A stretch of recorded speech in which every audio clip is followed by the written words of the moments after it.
बोला हिंगराज मात की, सदाराम बापानी, गणेश्वरी मात की। आज आ गणेया गामे ઠાકોર સમાજ આયોજિત હિંગળાજ માતાના પ્રાણ પ્રતિષ્ઠામાં આપણી વચ્ચે ઉપસ્થિત છે એવા રાધનપુરના ધારાસભ્ય આદરણીય નવીનજી ઠાકોર સાહેબ, જેનું ઠાકોર સમાજમાં ખૂબ મોટું યોગદાન છે। ચાહે શિક્ષણ હોય, સમૂહ લગ્ન હોય કે સમાજલક્ષી કોઈ પણ કામ કરવાના હોય તો ભાવસિંહ કાકા એમના અંતિમ શ્વાસો સુધી સમાજ માટે લાખો કરોડો રૂપિયાનું દાન કરીને આ સમાજને રાહ ચૂંટવા માટેનું જેણે ઉત્તમ ઉદાહરણ પૂરું પાડ્યું હતું। અને 2026 આપણે બંધારણ કર્યું એ પહેલા 25-30 વર્ષ પહેલા ખોડિયાલ વરાણા મુકામે એ ભાવસિંહજી ઠાકોરના અધ્યક્ષસ્થાને સમાજના બંધારણ માટેનું સંમેલન મળ્યું હતું। એવા અનેક ક્રાંતિકારી કામો આપણા વચ્ચે કરીને અત્યારે આપણી વચ્ચે નથી રહ્યા। કોરોનામાં એમનું અવસાન થયું। એમના દીકરા આજે આપણી વચ્ચે આવ્યા છે એવા ભાઈ શ્રી કિશોરભાઈ રાઠોડ, અહીંયા ગામના સરપંચ દિયાજી, અજમલજી, ઉદાજી, શંકરભાઈ,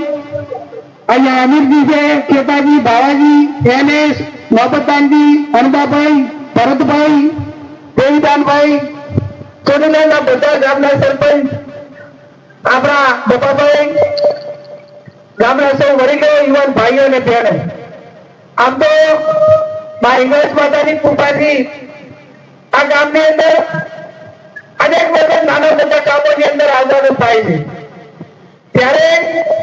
અહીંના ઠાકોર સમાજ હોય, રબારી સમાજ હોય, રાજપૂત સમાજ હોય, તમામ સમાજો હળે મળીને ભાઈચારાની ભાવનાથી રહે છે। આજે હું અભિનંદન આપું રાજપૂત સમાજ અને રબારી સમાજને કે એમને ઠાકોર સમાજનો પ્રસંગ રહ્યા છતાં તમામ કામનું આયોજન એમના પોતાના સમાજમાં કે એમની કુળદેવી હોય એ રીતે સતત કામમાં મજૂરી કરીને આને શાસ્ત્ર આપી રહ્યા છે। એ બદલ એમને પણ આપણે અભિનંદન આપીએ। હિંગળાજ આપ સૌની મનોકામના પૂરી કરે। અહીંયા બહેનો પણ મોટા પ્રમાણમાં હાજર છે। ભાઈ નવીનજીએ કીધું એમ કે ચલો એ ગામ એટલે એકદમ નાનું ગામ અને કિશોરભાઈ આ ઇન્ટરનેશનલ મોડેલનું આ છેલ્લું ગામ, ભારતનું પણ આ છેલ્લું ગામ। અને આ ગામની અંદર જ્યારે અહીંયા નરેશ્વરી માતાના ધામમાં અહીંયા ત્યાં ટુરિઝમ હોય, માતાજીનું મંદિર હોય, ત્યાં તમામ પ્રકારની સેવા એ આઈને યુવાનો આપે છે અને એમને રોજગારી પણ મંદિર મારફત અને ટુરિઝમ મારફત એ 100 જેટલા યુવાનો ત્યાં નોકરી પણ નાના મોટી કરે છે। બીજા તમામ ત્યાં ખેડૂતો ખેતી સાથે સંકળાયેલા છે, અન્ય નાના મોટા ધંધા વેપાર સાથે સંકળાયેલા છે। ત્યારે હું તમારી પાસે અપેક્ષા રાખું, મને અશોકભાઈ, ઈશ્વરભાઈ, હસનભાઈ બધા આમંત્રણ આપવા માટે આવે એ ટાઈમે પણ મેં કીધું હતું કે તમે આ પ્રતિષ્ઠામાં કેટલો ખર્ચો કરવાના છો? તો એમને કીધું કે બેન નાનું કર્યું તો 30 લાખ એટલો ખર્ચો થશે। હવે જનૈયા ગામ એટલે એકદમ નાનું ગામ, એને વચન ઉપર બધા પરિવારો બધા નપે છે, નાના મોટું ખેતીવાડી કરીને અને 30 લાખનો ખર્ચો જયારે માતાજીમાં કરતા હોય ત્યારે, મંદિરમાં કરતા હોય ત્યારે એમાં કે આપણે 30 લાખનું વળતર કઈ રીતે મેળવવાનું? તો વળતર એ રીતે મેળવવાનું કે આજે આ બહેનો હોય, ભાઈઓ હોય, યુવાનો હોય, તમે હવન પણ કરે છે અને હમણાં માતાજીની પ્રતિષ્ઠા પણ થશે। તો આજના દિવસે એટલું માતાજીના ચરણોમાં શીશ ઝુકાવીને, મા નરેશ્વરીના ચરણોમાં શીશ ઝુકાવીને એટલું આજે નક્કી કરો કે હવે પછી આ પ્રતિષ્ઠા નિમિત્તે અમે મા જગદંબાના ચરણોમાં શપથ લઈએ છીએ કે હવે આજ પછી અમે ત્યારે આ ગામમાં આટલા યુવાનો દારૂ ભલે પછી જેટલા થાય એટલા 5 થાય, 15 થાય, 20 થાય, 25 થાય, પણ જેટલા થાય એટલા લોકો આજે સારાભાઈ કરજો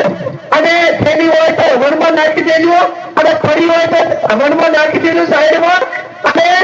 એની ફૂટકારી પડી હોય તો સાઈડમાં હવનની સાઈડમાં નાખી દેજો અને આ સંકલ્પ કરજો કે આ 30 લાખ રૂપિયા મા જગદંબા માની પ્રતિષ્ઠામાં અમે જે કઈ ખર્ચ કર્યો એના ભાગરૂપે અમે હવે પછી આ નાના મોટા કોઈ પણ વ્યસનને અમારી જિંદગીની અંદર ક્યારેય નહીં અડીએ અને તંદુરસ્ત શરીરનું નિર્માણ કરવા માટે કરીને અમે મા જગદંબાને પ્રાર્થના કરીએ છીએ।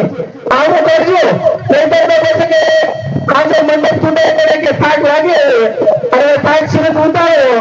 એવું કરવા જાય તો કે પછી એમાં બહાર રાજી લે નહીં ગણેશજી કઈક નક્કી કરવું પડે કે ના કરવું પડે ભલે ઓછા માણસો ઓછા કરો પણ કઈક આ પ્રતિષ્ઠાની રીતે નાના મોટા વ્યસનોમાંથી નીકળવા માટેનો પ્રયત્ન કરજો મહિલાઓને પણ મારી વિનંતી છે કે જે મહિલાઓ છે એ મહિલાઓના હસ્તક એમના થકી જ આને તંદુરસ્ત પેઢીનું નિર્માણ થવાનું છે તો એ મહિલાઓ નાના મોટા વ્યસનમાંથી બહાર નીકળે ગુટખા હોય તમાકુ હોય ચીકણી હોય બિરાજ હોય મસાલા હોય આ બધા વ્યસન નાનું ગણવાય પણ પેઢી માટે આવનાર બાળક માટે જે એ ઘાતક પુરવાર થાય છે અને ઘાતક પુરવાર ના થાય એના માટે કરીને તમે એમ જુઓ કે જે સમાજોની મહિલાઓ એ તમામ નાના મોટા પ્રકારના જે વ્યસનો છે એનાથી દૂર છે તો એમના બાળકની તમે જુઓ અને આ જે કોઈ નાના મોટા વ્યસન કરતા હોય એ પરિવારના બાળક જુઓ એટલે તમને તરત જ ખબર પડી જશે કે આના મા બાપ વ્યસની છે અને આના મા બાપ વ્યસની નથી મારે બીએસસી સંસદના નાતે અલગ અલગ સંસદો સાથે બેહવાનું થાય તો આ વર્તમાન પેઢી એ ડ્રગ્સ હોય મેડિકલ નશો હોય નાના મોટા જે પતિઓ છે એના કારણે સમાજને પરિવારને વિસ્તારને તો નુકસાન છે પણ રાષ્ટ્રને પણ નુકસાન છે રાષ્ટ્રને નુકસાન કઈ રીતે છે કે રાષ્ટ્રને નુકસાન એ રીતે છે કે પંજાબના સાંસદ સભ્યોએ કીધું કે બેન અમારો જે પંજાબ હરિયાણા કહેવાય એ પહેલો પરિવાર દીઠ એક કે બે જણા આર્મીમાં ફરજિયાત જતા 2-3 જણા ઘરમાં જે પરિવારના સભ્યો હોય એમાંથી પણ છેલ્લા 15 વર્ષથી અમારા રાજ્યની અંદર એટલા મોટા પાયે ડ્રગ્સનો ઉપયોગ કરે છે યુવાનો કે જેથી કરીને નવી પેઢી એ મેડિકલ રીતે ટેસ્ટ કરવાનો હોય એટલે ફેલ થાય છે અને જે નવી ભરતી અમારી જોબ માટે નોકરી માટે જે રાષ્ટ્રના એના સુરક્ષા માટે ભારતીયની સુરક્ષા માટે જે દેશની જે આર્મી છે એ સૌથી વધારે પંજાબ ને હરિયાણા હતી પણ આ ડ્રગ્સના વેપારના કારણે ડ્રગ્સની બંદીઓના કારણે એ ખૂબ મોટી ખોટ એ ખૂબ મોટી સંખ્યામાં ઘટાડો આવ્યો છે એટલે કોઈ પણ એક વ્યક્તિ યુવાનો જ્યારે વ્યસન કરતા હોય ત્યારે એકને નહીં પણ રાષ્ટ્રથી કરીને બધાને નુકસાન થતું હોય છે અને એ નુકસાન ના થાય એના માટે કરીને તમે એમ જુઓ કે આપણે બીએસએફ આપણી જે બટાલિયન છે એ બટાલિયન ની અંદર અહીંયા આપણા લોકલ કરતા બધા બહારના વધારે છે કેમ કે આપણે પહેલા નથી ભણતા શરૂઆતથી એક તો આપણી શારીરિક કમજોરી એટલે ક્યાંક ને ક્યાંક તમે ગમે એટલા ભણેલા હોય પણ તમે મેડિકલ રીતે ફિટ ના હો તો તમે એની અંદર પાસ થઈ શકો નહીં અને એની જે આરોગ્યની દ્રષ્ટિએ જે શક્તિ લેવાના હોય પણ મળે નહીં એટલે મારો કહેવાનો અર્થ એટલો જ છે કે આ બધું જ્યારે કરો ત્યારે એ ભવિષ્યને ધ્યાનમાં રાખીને ક્યાંક નાના મોટા જે નિર્ણય લેવા હોય એ પણ લેવાના વર્તમાન સમયની અંદર જરૂર છે અહીંયા સમગ્ર ઠાકોર સમાજ અને ગામના જવૈયા ગામના તમામ બધા આયોજકોએ સાથે મળીને આ હિંગળાજ માતાની પ્રતિષ્ઠા કરી છે મા હિંગળાજમાં આપ સૌના સપના પૂરા કરે ધંધો હોય નોકરી હોય તમામ પ્રકારના જે વ્યવસાયો છે એ વ્યવસાયની અંદર તમને ખૂબ માં જગદંબાના આશીર્વાદ મળે અને તમામ નાના મોટી કુટેવો હોય તમામ નાના પ્રકારની નાની બત્તીઓ હોય એ બત્તીઓમાંથી બહાર નીકળીને એક સારી રીતે આપણે જીવીએ તંદુરસ્ત પેઢીનું નિર્માણ કરીએ અને એક રાષ્ટ્ર માટે જે આપણે ઉપયોગી થવાનું છે એ માનવ જાત તરીકે ઉપયોગી થઈએ એ શબ્દ સાથે આપ સૌનો ખૂબ ખૂબ હૃદયપૂર્વક આભાર